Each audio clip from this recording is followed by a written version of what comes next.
தமிழகத்துல பள்ளிகள் தொடங்கப்பட்டு மாணவர்கள் ரொம்ப ஆர்வமா ஸ்கூலுக்கு போயிட்டு இருக்கிறாங்க.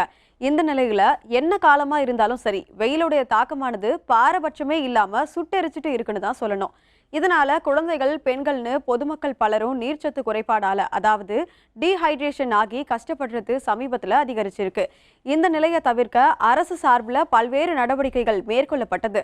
அந்த வகையில வாட்டர் பெல் அப்படின்ற சூப்பரான திட்டத்தை தமிழக அரசு அறிமுகப்படுத்தி இருந்த நிலையில இன்றைக்கு அந்த திட்டமானது அனைத்து அரசு பள்ளிகள்லயும் அமலுக்கு வந்திருக்கு.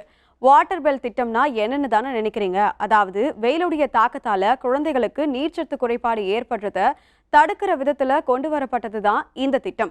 மேலும் இந்த திட்டமானது அனைத்து அரசு பள்ளிகள்லையும் காலை 11 மணி, பிற்பகல் 1 மணி, மாலை 3 மணின்னு 3 முறை பள்ளிகள்ல மணி ஒன்று ஒலிக்கப்பட்டு மாணவர்களுக்கு தண்ணீர் அருந்த அறிவுறுத்தப்பட்டிருக்கு. பள்ளி குழந்தைகளுக்கு சிறப்பா தமிழக அரசால கொண்டு வரப்பட்ட இந்த புதிய திட்டத்திற்கு பெற்றோர்கள் மத்தியில பெரும் வரவேற்பு கிடைச்சிருக்கு.